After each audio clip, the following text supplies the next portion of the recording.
Okay, welcome everyone. Before we begin, Mayor had to be out of town. She's working for the city right now, but did record a message, and I'd like to play that before we get started with our presentation and questions in the follow-up session. So.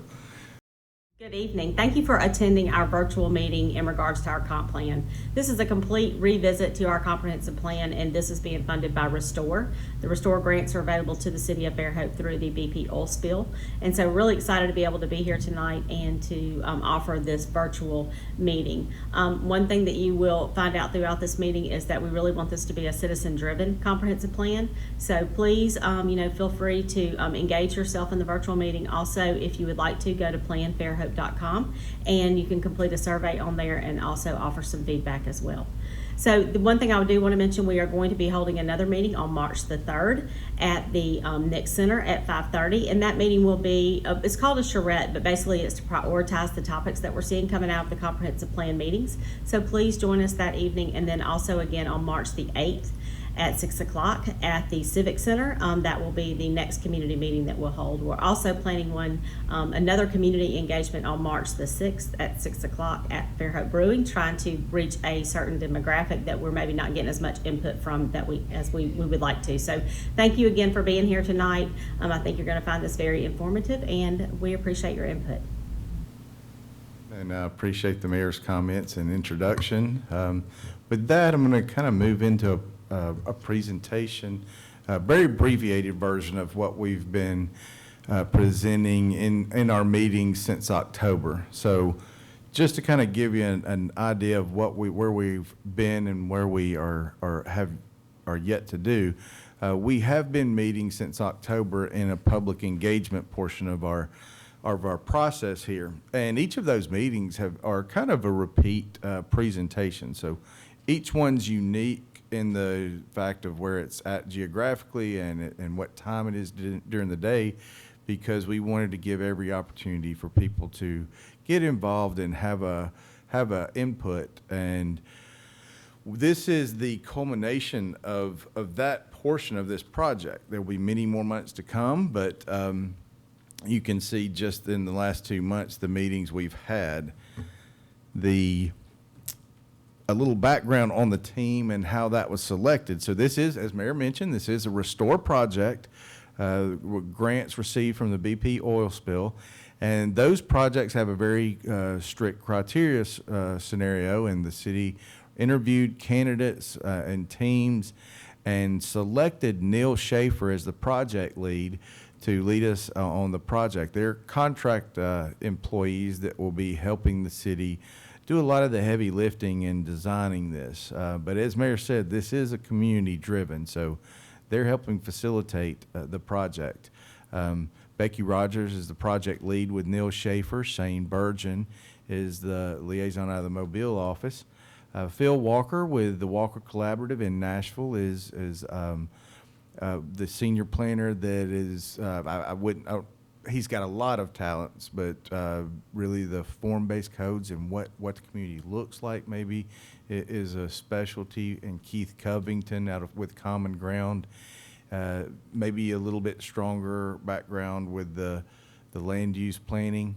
Randy Gross is an economist, so he's met with many stakeholders in and around Fairhope, so not just Fairhope, but economic development around the county, and has putting together some of the background, because as we plan for how the city grows and what it looks like, certainly keeping the economics is important to that, whether that's incentivizing or penalizing. That's a very important portion of this. And again, Shelley Lamar with CERM out of Atlanta has been helping us along the way. The other portion of the team that's helping with the design and data gathering is GMC. That's Ed and Brandon. They're with GMC, and they're helping us with the GIS. So just a little bit about our contract team, but really what is the goal of a comp plan?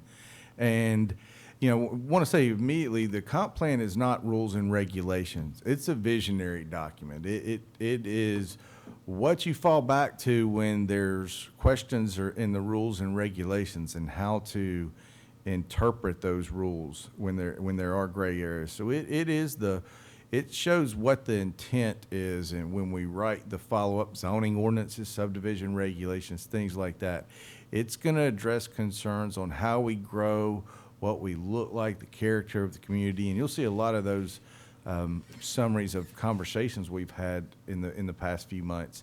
There is an emphasis with this Restore grant on the environmental stewardship and green infrastructure. One of the unique things I think about this comprehensive plan, a lot of times it's just about the comprehensive plan and what that looks like, but there is a component to this project that the team we've hired will help us amend our rules and regulations at the end of a plan that will actually implement that vision. So we're really looking forward to that. That's not the most exciting part of a project, but probably one of the most important things to do, and that is sometimes overlooked. In the planning process for this comp plan, they've kind of broken down 8 tasks. The project kickoff happened in October at the Nick Center, so we appreciate everyone that was able to join us there. And we've really spent since October in phase 2, and that's really where we're at now. And this is the public engagement and what the community wants to see out of Fairhope as we grow and as we move forward. The comp plan team is working on a fact book that they will be presenting. As Mayor mentioned, on March 3rd, we will be having a design charrette, and the team will be in town. We're going to set up in the Nick Center. There'll be tables with maps and markers, and we're going to start to put some ideas on paper. So how do we take the concepts from what we've gathered over the last 4 months and get those ideas on paper? And then the comp plan team's going to hang around over the weekend, and March 8th we'll be presenting some draft ideas that we can begin to react to as a community. And that's what that draft comprehensive plan presentation will be with after feedback. So there will be more opportunities for public engagement, and hope you all are there. March 3rd and 8th are critically important meetings. We hope everyone can attend. And then there will be presentations and then adoptions. And as I said, after it's adopted, there will be a work to make sure our codes meet that. So each of the meetings we've had in October, there's been some similar questions that we've posed to the attendees, and we'll kind of summarize those.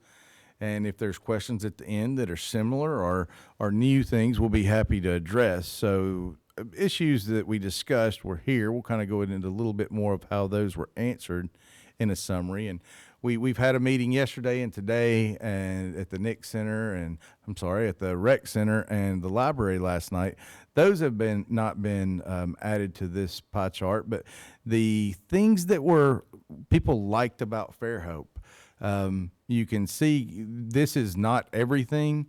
There were many ideas, and if there was just 3 or 4 people, mentions, it wouldn't even show up on a pie chart. So everything here was really talked about, and in the small town feel, the charm, history, and safe, it's low crime, and sense of community. That took a big portion, and you can start to see how all of these things really go together to make Fairhope what it is. And some of those conversations happened with a positive approach. Some were even questioning, are we losing some of that? But I think overall, it was as we grow, as new areas of town are developed, we hope we can grow with these same concerns to keep that charm and character and sense of community. And I think that's something that Fairhope has, extra, and people strive for around the country. One of the other questions that was asked, what would you like to change about Fairhope? We see it all the time in the questions, and there's a controlling growth. I think that was pretty pointed that was the word used, because while there were some that said stop growth, I think people realize that's not necessarily in our best benefit, but how do we control that and grow at a pace that works, and we can develop with the same sense of character and charm that we have. Multimodal connectivity, so bikes, sidewalks, Uber, golf carts, all of those things were discussed, and how do we plan for those as we grow? And then adding and enforcing zoning. There's news last night that at least one or two planning jurisdictions appear to have passed with an affirmative vote. I think we wait on certification next week to make sure those happen, but those are planning districts 8 and 37 that are right on the outside of the city limits. Those will be Baldwin County zoning districts. So even when we began the conversation in October, that's been a little bit of a change, and I'm kind of reading a question here. Oh yeah, that would be great. And yes, we have Jessica and Chris to my side, and it'd probably be best just to yell them out. So, speaking to that you were just talking about, Mhm. the Barrett Times asked how will the recently approved 2 new county planning districts affect our effort for our new comp plan? Okay. And, we have approached this when we made the application. It was actually before I began working at the city. But the vision of our comp plan considered what I like to call Fairhope the community, not the Fairhope within a particular boundary. So it goes outside of our city limits, and a vision, and because we've had a lot of attendees that are joining our meetings. I mean, they go to schools, they go to churches with everyone around town, and they're talking about what they want to see in their community. I think this certainly helps, and I think we have a path forward in working with the county and looking at how things are zoned. It has a land use. That's a big step forward. So having some controls there on what's approved is extremely important. When everything's unzoned, there's little rules, little regulations, and that can be good if you're on a piece of property and want to do that. But what happens around you, I think, is I think people have been experiencing that in the last few years, and are willing to put up with the headaches that come with zoning. So it's kind of the good fences, good neighbor policy. So we look forward to that. We look forward to working with the county and seeing how we can improve those the developments that are happening in those districts. So some of the changes, that was discussed quite a bit, and I'll probably flip back and forth here to answer when we get to questions. But one of the other questions was, what other cities around the country or around the world have inspired you that you've visited? What aspects of those cities did you like? And it's not to mimic. We Fairhope, people point to Fairhope on what they like. So it's not to necessarily mimic anything, but where this gives our team is what regulations did they put in place? What incentives, how did they get to these goals? So there was 2 pages of all over the world, really, and specific things that our team will be looking at. And a lot of that did go into environmental issues, parks, recreation, bikes. A lot of discussion. Certainly one of our best assets is downtown, the Central Business District. And, I mean, anybody that's been down lately knows the how successful that is, and how do we preserve that. There's always what do we do about parking, and how do we have walkable communities and also have the vehicle access. So how those things start to merge together and what we can do and look at is incredibly important. So a few other topics that we were just brought up, and we kind of opened the floor that we didn't lead, but coordination with the county and nearby cities. That was something that was brought up repeatedly, and I think all of us are hearing that, and sometimes it's tough.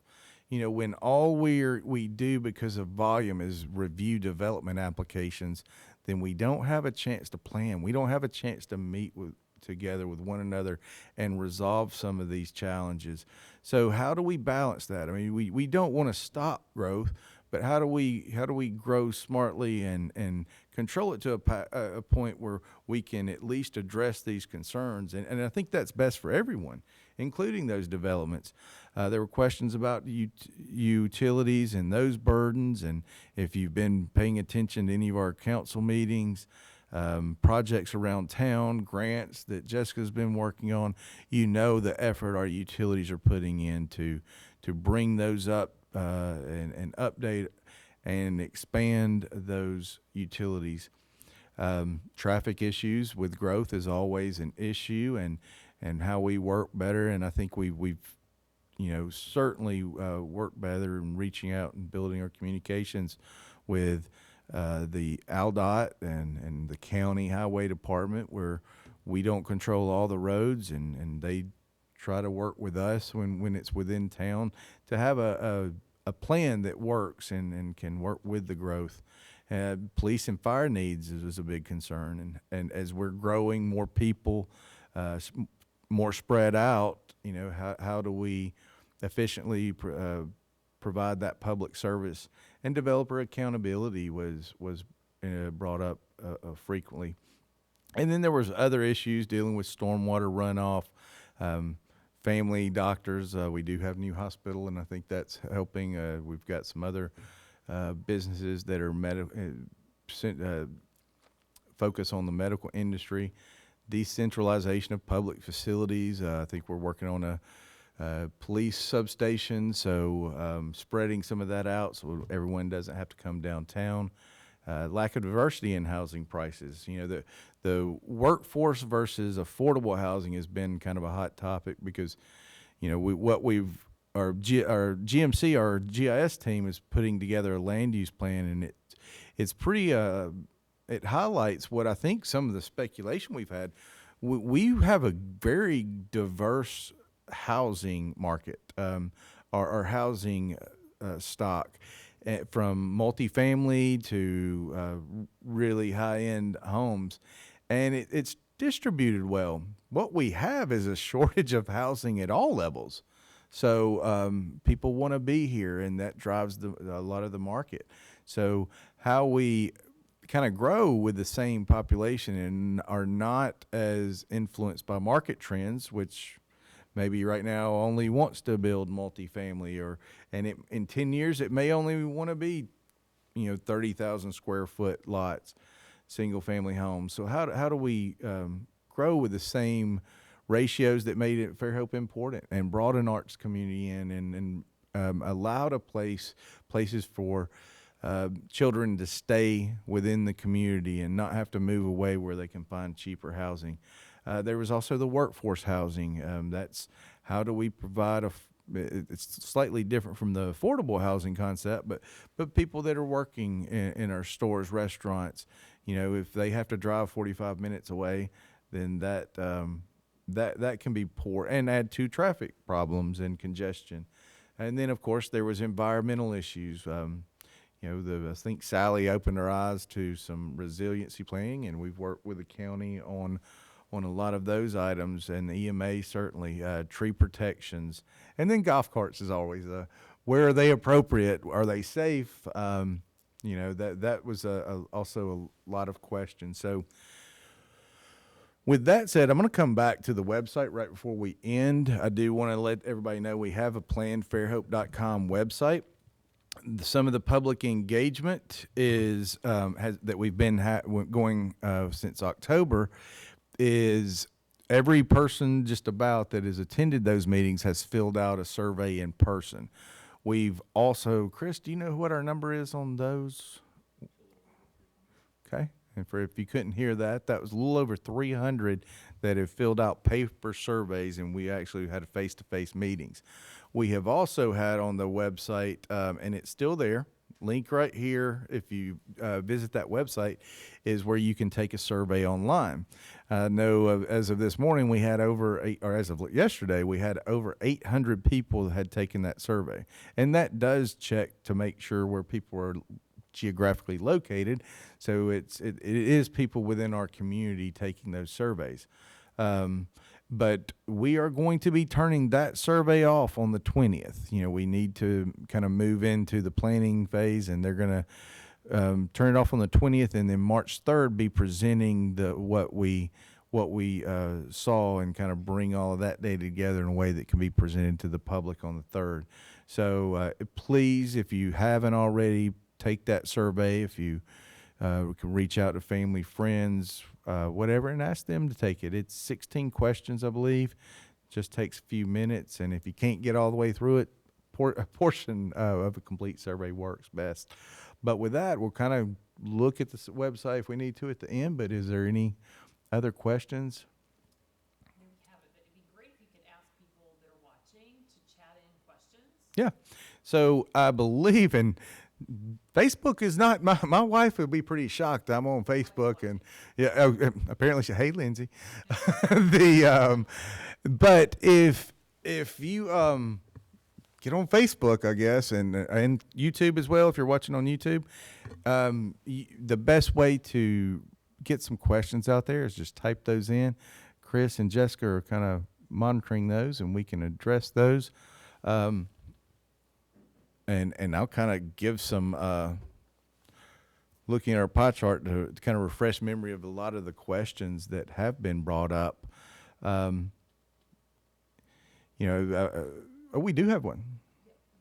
Not exactly a question so much as, even after this broadcast is over, the video will be, thank you, Colleen. She says she can hear us clearly, so that's lovely. So even after the broadcast is over, this video will be available to view. So if you have a friend or a neighbor or someone who has concern about the city and this plan, you can view this after we are done on YouTube and also here on Facebook. And you can even email us if you have questions that we could answer for you. You can email to compplan@fairhopeal.gov, and we'll be able to directly answer those questions to you. I know that that Hunter gets that email, and I get that email, and various of us here in the city can help answer those questions. So, we want to be able to continue the engagement with you as we go forward, even if you weren't able to participate with us in person or participate with us virtually. Oh. So that, and this website also has a form where you can fill out and have questions, and it gets redirected to Jessica or I, and we'll be happy to answer those questions. Or if you just have a comment that you didn't get a chance to chime in about, please use that, and that allows us to kind of make sure we're getting all the comments. I mean, if you haven't had a chance to visit the website yet, please do. There's some maps, some of the ordinances and regulations that we have are there. Comp plans that we have adopted right now, that was originally written around 2000, or adopted around 2004 and updated in 16, are there, and other useful links, including our contact information. So some of the questions we get on a regular basis, a lot of questions about jurisdictions and city limits, and what do those things mean, and the planning and police jurisdiction extend past our city limits. So when we review projects, the planning commission projects, and some people think everything goes to the city council, some think everything goes to the planning commission. Well, when many projects are within the city limits, and we have zoning, then the planning commission reviews those cases and sends a recommendation to the city council for adoption. Outside the city limits, the planning commission is the authority, and we don't have zoning to review, so uses and what buildings look like are not something we're looking at there. The character type questions are not what we're looking for. A lot of times that is the more objective technical merits. Does the drainage work? Do they have enough green space? Is it causing a traffic problem? Those are kind of the less subjective things that are in play. With the new planning jurisdictions, there will be some zoning in place that the Baldwin County Planning Department and Planning Commission will review. So that's certainly a change, and that's a change that's happening right before our eyes right now. So downtown is certainly some questions there about parking is kind of an issue, and I think one of the things you'll see, questions have come up about a moratorium that happened. Our city council adopted the first of this year. We didn't see too many. Haven't seen a break yet because there were so many projects in that. We're just now getting past a little bit of that rush and now moving toward looking at revisions and changes and things we can do during the moratorium to make all of our processes better. The moratorium is only impacting major subdivisions, multiple occupancy projects outside the city limits. It does not impact anything with any planning or zoning related issue within the corporate limits of Fairhope, nor does it impact any building permits anywhere within our jurisdiction. And we've seen some questions and comments, and something begins construction, and people are asking us, well, I thought there was a moratorium. Well, there's been projects approved, and they're on public record. You can go watch most of our meetings on YouTube. They're recorded. City council meetings are on YouTube, and find the background that we post those agendas and packets online. So there's a lot of things that are approved, and you will see changes that are not skirting a moratorium, but that is a kind of a shock to people. There is also, if the 2 zoning districts are certified next week, Baldwin County has a moratorium in place for anything that doesn't have an active application. So they will have a 180-day, unless they get adopted quicker, the zoning, they will have an 180-day moratorium for those projects.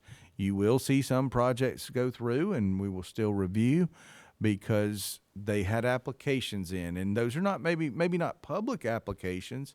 They're certainly available to view if we've received that application, but it is something I think people will need to be aware of. It doesn't stop everything, and there will be review procedures moving forward, both within the city and at Baldwin County. So that was a big question. We've got a couple. Okay. So first up is Fairhope Times again. He would like to know if there is a current map of if there is a map of the current extraterritorial planning jurisdiction available to the public. Yes, there is. Joe, can I switch over to internet on here? I'll actually walk you through it if we can pull our city website up. The best place to find that, and I hope, I think in the next year you will see us utilizing GIS and GIS mapping a lot more to present some ideas, everything from garbage routes to, I think, one we're working on now where all the new fiber isn't being installed around town. That's something we're going to do. We have had our zoning map online that has some information available to you. So do you want me to? Okay. Excuse me for a second. I'm going to have to stretch here and see if we can find this. I'm going to stumble through. So, Hunter, can you take another question while you were looking for that? Yes, you can. I'm going to, this is real quick. So Okay. You go to the City of Fairhope website, go to the planning department, and at the bottom on the left-hand side is the map viewer. And if you'll click on that and agree to acknowledge that data is imperfect, You can see this is our zoning map. Anyone can look at this and see what how their property is zoned. But up here on the map layers, if you click on that, you can see quite a few other layers you can turn off and on. So our overlay districts, like the Central Business Medical Overlay District, and you can see the police, planning, and permit jurisdictions. So those will go on and overlay on the map, so you can type in your address here and see where you're at. And basically, if anything has a color shown without those overlays, then it is zoned and within the corporate limits of the city of Fairhope. So, okay, you got another one?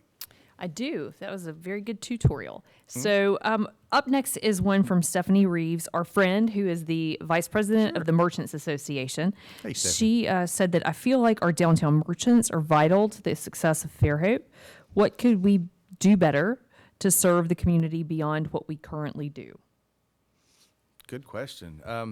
And maybe one of the first times where somebody said, "What can I do?" instead of asking, what we need to write within the regulations. So, wow, on the fly, that's something to really think of, because my mindset's what can we do for you? And one of the things we're looking at is it's incredibly important for retail in the CBD.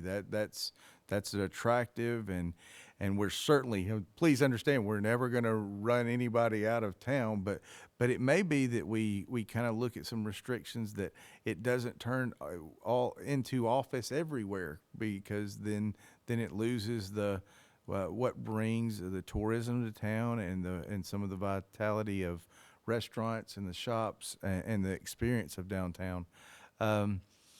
But the merchants are, everything you do, one of the meetings we have and some of the accolades that are given is how many events, how there's always something to do. And I think the downtown merchants are critical in the success of those things. By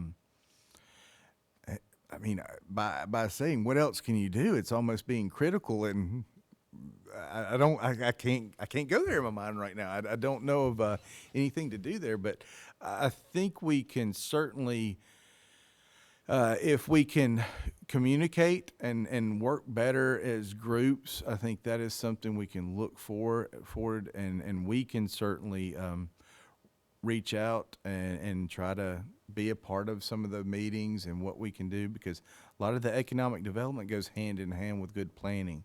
So I hope you will be there on the 3rd. We will introduce you to our economist.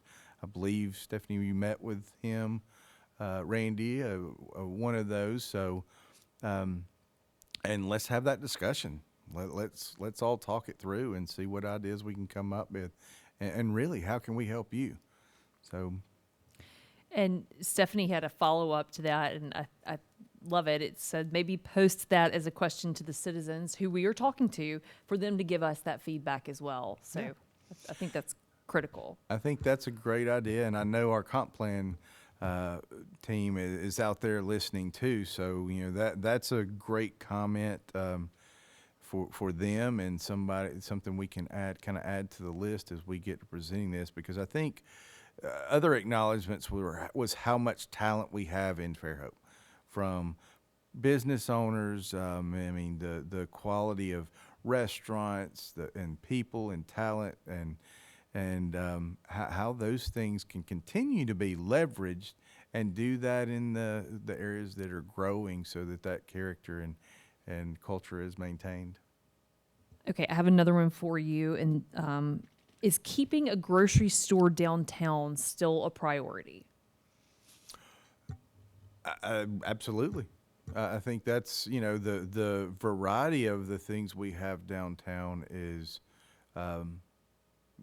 wonderful. So I think as part of the network, we certainly are not running anyone out, but Greer's has been part of Fairhope for a while, and greatly appreciated. I know we're in there a few times a week, so absolutely one of our key businesses in town, and wouldn't have it any other way. Okay. I think that may be all that we have received tonight. But as a reminder to everyone who is listening, you are very welcome to send us emails to compplan@fairhopeal.gov. You can also go to planfairhope.com. There are many ways to engage with us, and we hope that you will. Yeah. And just one more reminder, this is, Jessica, we had answered the question today, how come I didn't know about this meeting? Well, I think we've got about 25 methods we're trying to get the word out, from signs to websites to text messages, and that's hard. And a lot of times that's word of mouth. So please, if you haven't, talk to the folks the meeting on March 3rd, is and it will be at the Nick Center. So please attend that one. And it will be critical. I think we did get another question coming in. We did, and it was it's a recreation-based question that I think is a great one from Colleen.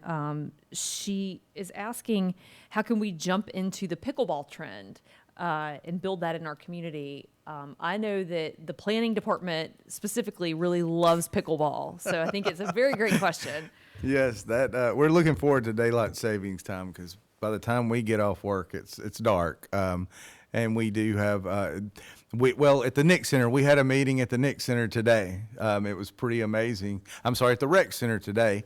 And we were in the front meeting room, game room, and I think the gym had 4 courts set up and was busy at 10 a.m. with people playing pickleball. So I think that is a key component of the recreation and one of the fastest growing trends along with disc golf, one of the fastest growing trends around the country. And I think Fairhope was on the forefront of both of those. How do we grow those facilities? It's kind of like basketball, baseball. How do we grow those facilities and those recreational opportunities is. Yes, and we also at the tennis center on Morphy, the Stimson Tennis Center, we do have 4 courts there that are permanent, and we'll be having lights installed this year. There's a couple of other temporary courts on the far side, so certainly part of that, and that's kind of what we're looking at within the comp plan. What are the most important needs? Where will we maybe need the most improvement? I mean, we know baseball fields. We know softball fields, with the soccer fields being built a few years ago. What's the next step? I know we've heard a lot of comments about disc golf, so basketball court and other additional basketball courts, potentially a swim center on the other side of town. So, would love to have some feedback on that. Okay. We got anything else? Greatly appreciate everyone that joined in. Certainly, this is not the end of our conversation. We'll be going March 3rd, March 8th, and then many other opportunities. And while our team from out of state and out of town and here in town is going to be working on this plan, just want to remind everybody we're here every day. So you can always look at our website, give us a call if you have any questions in regards to any projects, anything you're looking at doing that we can help you with on the planning, zoning, and code enforcement side. So thank you for joining.